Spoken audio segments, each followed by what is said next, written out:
clearly, Yasalla. Yasalla Allah. Maybe you know Arabic. Well, if you do, Yasalla Allah means Allah prays. Doesn't mean He blesses. It means He prays. No, brother, you're getting confused. Okay, all right. You're running from the argument. Do you have anything else to say before we go to the next caller? Yeah. Also, just the young man who called early, he said that the have 6 or 7 wives. Yeah, Muhammad did better than that. He had 13, didn't he? No, you have to know that Muslims are allowed to get married to 4 wives according to certain conditions. Okay, but what about Muhammad? There's a condition. Could Muhammad have more than 4? As you guys have in our program, when somebody says something wrong, you have to correct them. Okay, that's why we're stopping you. Can Muhammad have more than 4 wives? Yes. Okay, so Muhammad could have more than 4 wives. And by the way, that's all we were saying, my friend. Muhammad delivers a revelation saying, "This is from Allah. You can only have 4 wives. But me, I get as many as I want, and I can break that rule." My friend, this doesn't make you suspicious when your greatest prophet comes along and says, "I'm laying down moral commands to all of you, but these moral commands don't apply to me. I get to do whatever I want to do." Doesn't this concern you? When we look to our leaders, the people that we're commanded to be like, Jesus or the apostles, they were called to a higher moral standard than everyone else. Jesus lived the most perfect life ever. The apostles lived exemplary moral lives. We get to Muhammad and he says, "You guys, you get 4. Me, I get more. I get whatever I want." And then on top of that, Muslims are commanded to follow the example of Muhammad. How does this make sense? Go ahead. Let me talk. He never get married more than 4 wives at the same time. Are you sure about that? Oh, boy. Now, how do you know that? He never had more than 4 wives at the same time. Are you sure?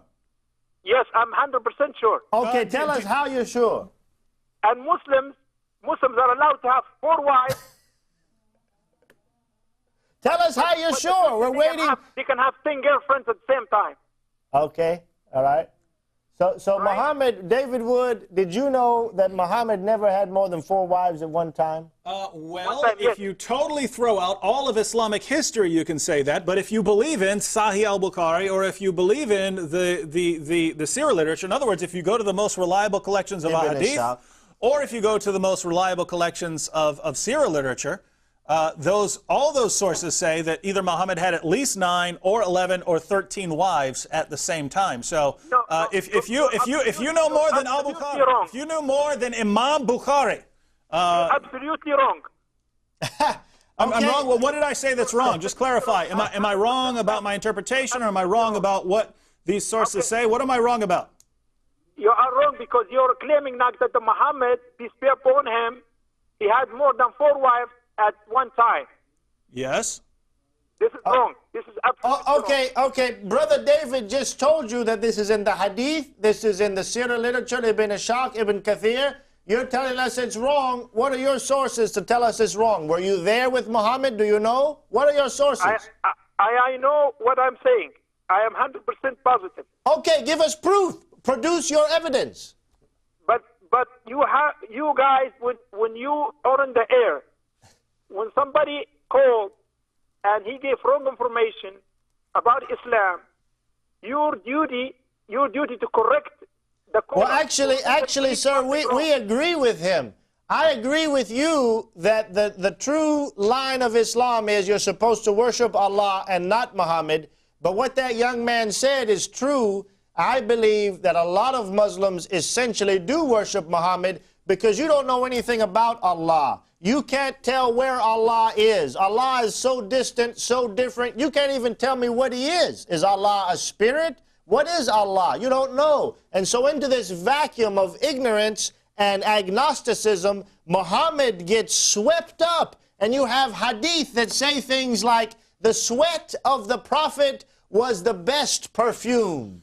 I've never touched any silk as smooth as the palm of the Prophet. Muhammad becomes almost deified. And so when that young man said that Muslims worship Muhammad, he may have been wrong in his facts, but in actuality, I believe he's right. There are many Muslims who practically speaking, worship Muhammad. That's why we didn't correct him. How the Muslims worship Muhammad? What does it mean when you say worship? Worshipping, what does it mean? It's a good question, but what do they do? I mean, you know, here's another point to try to explain what we're saying. If we say something about Allah, make some kind of cartoon about God, Muslims don't care. But if you make a cartoon about Muhammad, Muslims all over the world go crazy, go absolutely crazy, kill people, run in the streets, blow up embassies, firebomb, assassinate, threaten to kill the people who did the cartoons. Constantly, are still, years after these cartoons, Muslims are going crazy. We can say things about God, about Allah all day long, and Muslims turn the other cheek. But when you say something about Muhammad, look out. Why? Because we believe we're touching the idol of Islam. And an idol is a false god, a false Rabb. And that's what Muhammad has become. We understand Islam does not teach specifically to worship Muhammad, but when you look practically at how Muslims follow Muhammad, they are essentially deifying and worshiping him. No, that's not right. Okay, all right. Well, that's your opinion. That's our opinion. Anything else before we take the next caller?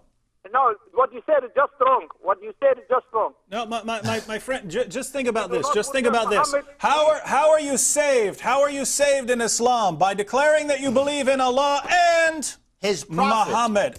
Muhammad. What guidance are you to follow as a Muslim? You're supposed to believe in what Allah has revealed in the Quran and Muhammad's example. It's always Muhammad right beside Allah. And by the way, you have tons of passages in the Hadith, for instance, where Muhammad will say, "Don't call me master, don't call me that," and then later on he'll say in a different Hadith, "I am the master on the day of resurrection," or "Don't call anyone but Allah Lord," and then Muhammad will say, "I am the Lord." You have this over and over again. We're not saying listen. We're not saying you bow down and say, "Oh, we worship you, oh Muhammad." We're saying in practice, by putting Allah on the same level as Muhammad in teaching and practice and salvation and everything else. Absolutely. What is that? What is that? You can say it. You can say it's not. But if what you're telling me is true, if what you're telling me is true, and Muhammad just gave us some commands about Islam, then I should be able to throw out Muhammad. I should be able to say, well, who cares about Muhammad's practices and so on? Yeah. I'm just going to believe that there's one God, and I'm going to worship and serve that one God. That's what I'm going to do. Who cares about Muhammad? He's a false prophet. Mm-hmm. Why shouldn't I be able to serve Allah, believe in praying 5 times a day and something like that? I mean, think about it. If I pray 5 times a day and I do the practices and I give alms to the poor, I should be okay. But no, you also have to believe in this human being, this particular human being. What we're saying is not that you bow down to Muhammad. We're saying that the way you treat Muhammad does not fit in with the way you should treat a normal human being who's just like everyone else. It makes no sense. By the way, David, and then we're going to have to move to the next caller. We got a lot more callers waiting. Thanks for your patience. You know, Muslims say, and this gentleman would say, all prophets are the same. Adam all the way to Muhammad, Jesus, Moses, all the prophets are the same, right? Mm-hmm. Right. If we do a cartoon about Adam in the newspaper, do Muslims go crazy, burn things down, threaten, kill if we do a cartoon about Adam? Certainly not. If we do a cartoon about Moses, do Muslims go crazy? Absolutely not. If we do a cartoon even about Jesus, do Muslims go crazy, kill, threaten, blow things up? Absolutely not. But you do a cartoon about Muhammad, look out, brother, look out. Let me just read one hadith, since he said we were making things up. Sahih al-Bukhari, you can look this up, number 268. The Prophet used to visit all his wives in Iran during the day and night, and they were 11 in number. The Prophet used to visit all of his wives in the same night, and they were 11 in number. I asked Anas, had the Prophet the strength for it? Anas replied, we used to say that the Prophet was given the strength of 30 men. So here you have, think about this, here you have in Sahih al-Bukhari, Islam's most trusted collection. If you want to learn about Muhammad according to Muslims, you go to Sahih al-Bukhari. It's your absolute best source. And over and over and over again in Sahih al-Bukhari,